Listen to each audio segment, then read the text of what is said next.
Hello and welcome back to the Gamer Crafting Podcast. I am Angie, Indie Dyer, and your host for this episode, and today I have a very special guest to share with you.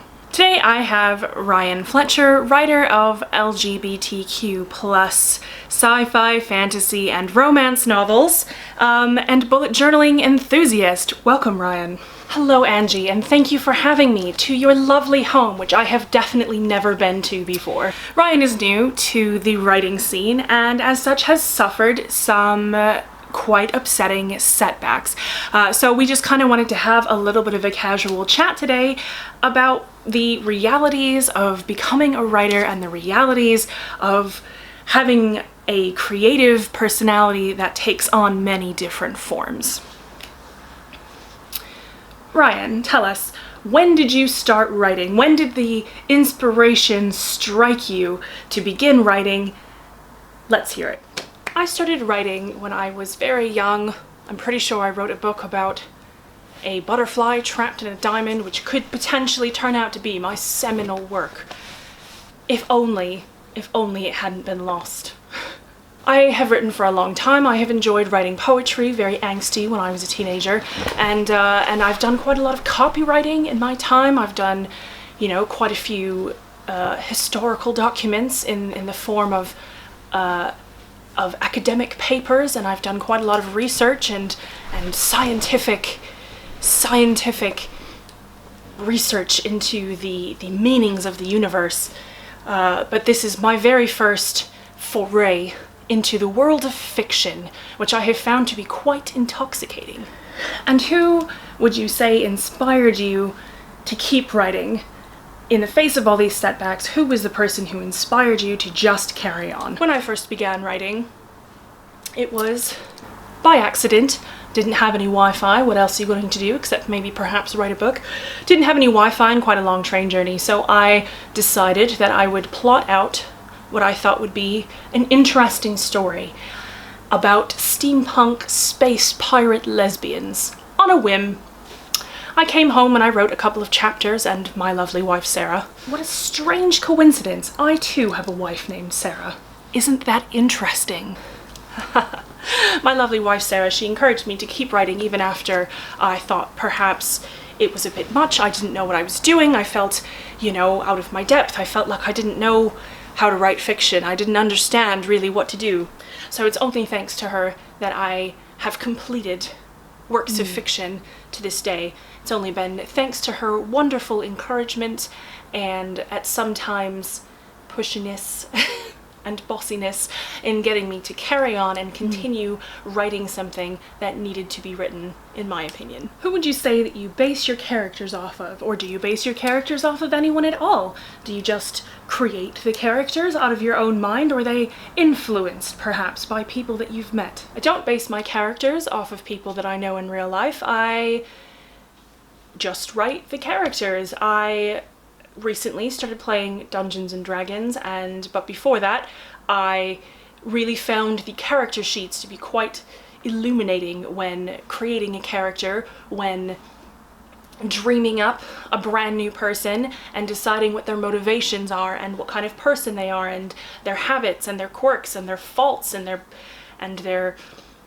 loves and their hates and their dislikes and likes and everything. I found that to be very, very helpful, and I quite enjoy filling these forms out. In fact, it's become a little bit of an addiction, but it definitely helps me progress through the writing process when I have a better idea of how a character would react to a certain situation, or perhaps a quip or a question. When I know more about how they would respond, it helps me progress the writing in a way that feels more natural to me and my own writing style. What would you say is the most difficult part of the process for you? What would you say is the thing that brings you the most challenge when you sit down to try and write a book?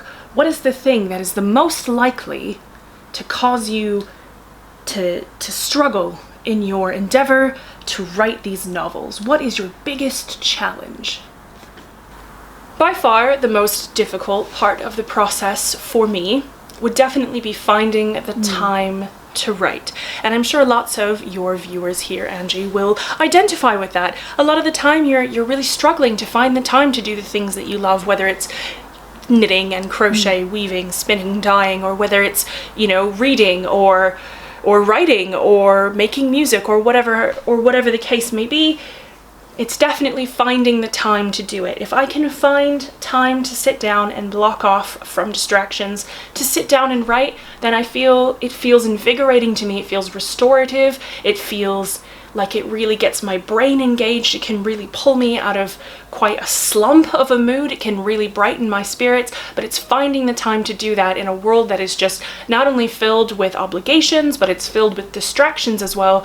So you have your obligations to whatever your main source of income may be, whether that's a 9-to-5 job, whether you're a creative business owner, what have you, and then, or perhaps you have obligations to family, whether it's your spouse or your children or parents or what have you, and then after all of the obligations to things that we don't want to do, like fold the laundry, then you have things like distractions that can get in the way as well. You know, you spend 20 minutes scrolling on Facebook or through Instagram, and sometimes you have to kind of take stock and you have to step back and say, well, what could I have achieved with those 20 minutes if I hadn't been just mindlessly scrolling through social media? Maybe I could have written, you know, a few hundred words. Maybe I could have, you know, maybe I could have taken some time for myself to do something that I find to be quite restorative, rather than doing something that doesn't necessarily impact my mental health in a positive way.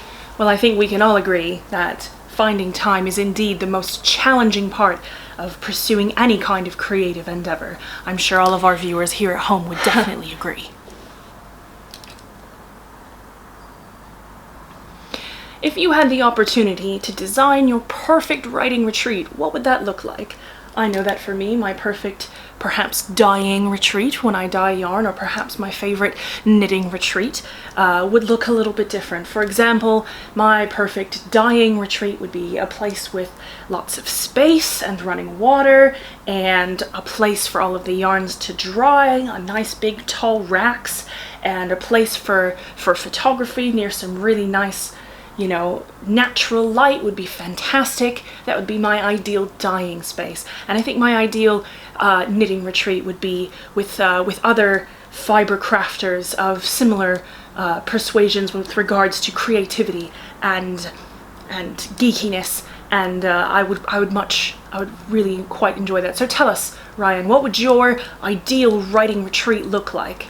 I think that my ideal writing retreat would be somewhere away. I have to say I probably wouldn't be too picky, but I guess if I was going to dream up my perfect writing retreat, my perfect scenario for writing, in which I would just have all kinds of energy to write and not have to worry about anything else, I think I would pick, you know, sort of a secluded cottage in a wooded forest, perhaps some pine trees. They happen to be my favorite. Perhaps a pine forest, a little cottage or a cabin, and no Wi-Fi, so no distractions, although that would worry me with keeping my work backed up, so I'd have to keep a hard backup, I guess, going back to the early aughts with that, instead of having a cloud-based backup. No Wi-Fi, a nice fireplace, you know, some quiet, some peace, enough food and snacks and everything to get me through, and that would be it for me. I have to say, a few weeks back, or I suppose just over a month ago now, I went to Barcelona to see a friend of mine, and the very first day that I arrived, my friend and her brother were still coming back from Madrid, and they wouldn't be back to Barcelona until very late. So after I checked us in to the accommodations that we were renting, I had like 5 or 6 hours just to myself in a foreign country where I don't speak very much of the language, in a place that feels very new and exciting and inspirational. I always find that when I travel, that these new places can really inspire me or spark an idea that's going to give me some sort of influence, or it's going to inspire me to write, even if I'm not writing about that place. It's just the act of being in some place unfamiliar and new that really charges my creative batteries. And I caught up on, that was during NaNoWriMo, so National Novel Writing Month, and I was about 3 or 4 days behind in my daily targets when I went to Barcelona, and I didn't think that I was going to finish NaNoWriMo this year, which was something that I felt quite disappointed in myself about. You know, we all set perhaps unattainable goals or irresponsible goals for ourselves, but in this 5 or 6 hours that I had to myself, this particular place we were staying had a lovely balcony, and I bought myself some lovely Spanish wine, and that was pre-chilled, and I went and I sat on the balcony with my laptop, and I caught up on 5 whole days worth of daily writing targets in that 5 or 6 hours because I was undisturbed.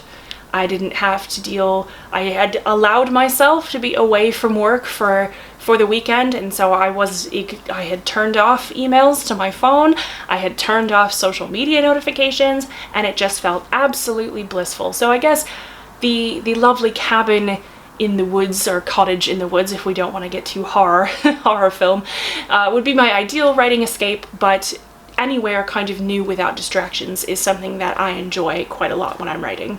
I have to say, that sounds absolutely lovely, wouldn't you agree? Can you also share with us, many of our viewers will want to know, I'm sure, can you also share with us your strong opinions on the Oxford comma, or do you have any strong opinions on the Oxford comma? What is your feeling about this particular part of a grammatical coincidence? I find the Oxford comma to be absolutely essential when writing, and I know that there's a lot of heated debate. There will probably be some heated debate amongst your viewers about the Oxford comma, but I am 100% team Oxford comma. I think that in some cases it can be the difference between something being concise and readable and something being a bit murky and confusing. Well, I have to say that I agree. I too agree that the Oxford comma is indeed necessary for conveying certain parts of the English language. I would agree. So when can we see something of your... So, what exactly happened with your first book? Why is it that you are sitting here on my couch, and and why is it that you are now pursuing a career in a slightly less than traditional mean? Can you share with us what happened? So, with my first book, which is called Deus Ex Mechanic, to put it bluntly, I signed a contract to have this book published with a small indie publisher, and it went through edits, and I submitted a finalized manuscript, and they were commissioning a cover artist, and a few days after I received information about where the cover artist was potentially going to go with the design, I discovered on Twitter that the entire publishing company was going under. Ouch. Yeah, ouch. If you would like to hear more about kind of the timeline and everything that went down with that, there is a full video on my brand new YouTube channel, Ryann Fletcher Writes, and it's about 20 minutes explaining where I went from point A to where I am now, which is doing the rounds and trying to let people know who I am and what I'm writing and where I'm at. I will say that Ravelry was instrumental in my journey, which I don't think that I mention in the video on my YouTube channel, so this is some exclusive content here. That basically, when I discovered this, I had become a brand new member of a group on Ravelry, and I just sort of mentioned what had happened and that I was feeling really low about it, I was feeling really depressed.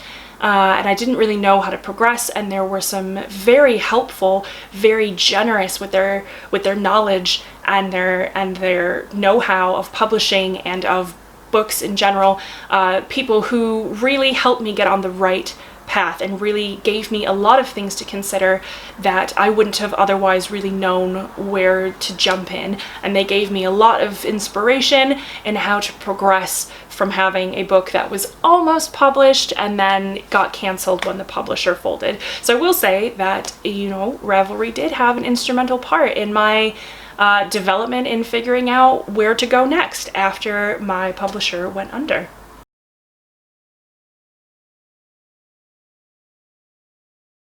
you can see something of mine actually at the end of this month, so January 2020. On January 31st of this month, a new anthology is being released. It's called Unspeakable, a queer Gothic anthology, and it is a collection of short stories from a number of authors, myself included, which has Gothic themes along with LGBTQ characters and plots, and I think it's going to be a fantastic collection. I'm really excited to be a part of this project, and it was honestly one of the things that kind of pulled me out from the slump that I was in after finding out that my publisher had gone under. I was feeling like, well, you know, that's kind of it. I don't really know, you know, what to do. I don't know if I should try looking for another publisher. I don't know what I should do. I don't know if my stuff's even good enough. Maybe, you know, maybe they were just gonna publish me out of pity, which is ridiculous and not a thing that happens. But, you know, we all have these brain gremlins, I suppose, that,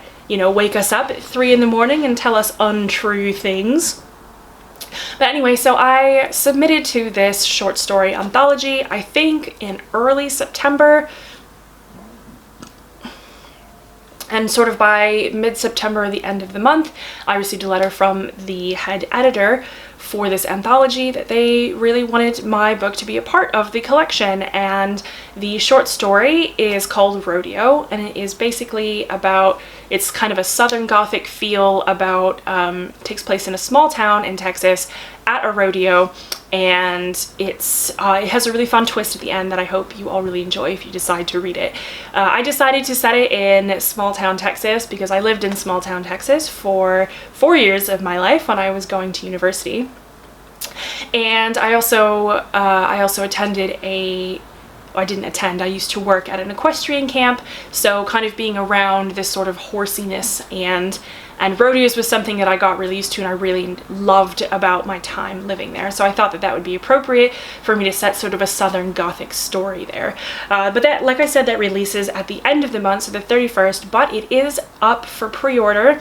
You can pre-order the collection either in print or in ebook, and I'm hoping that Angie will put a link down in the description. Also, my first book, Deus Ex Mechanic, the one that was going to be published and then didn't, it will be up for pre-order hopefully within the first quarter of 2020 once I get my head around formatting and I get some cover art and get finished with the draft of book 2. I also talk a little bit more about book 2 and how that came to be, because I hadn't actually ever intended Deus Ex Mechanic to be a series, but it is now, and I am about 20,000 words from being finished with the first draft of the second book in the series, and the third book is already kind of loosely plotted in my mind. So if you subscribe to my brand new newsletter, if you follow me on Facebook and Instagram and on YouTube, if you please, then you will be notified when this stuff goes up for pre-order. And I also have a bunch of other stuff planned for 2021 and beyond. Hopefully a trilogy featuring magic and magic hunters, and I'm really hopeful that that will get written sort of partially in this year. Book 1 is almost totally written, but needs some heavy reworks. So I'm hopeful that that trilogy can start launching in 2021. If you are wondering what I am wearing today, I am wearing an After the Rain sweater made with Drops Charisma yarn.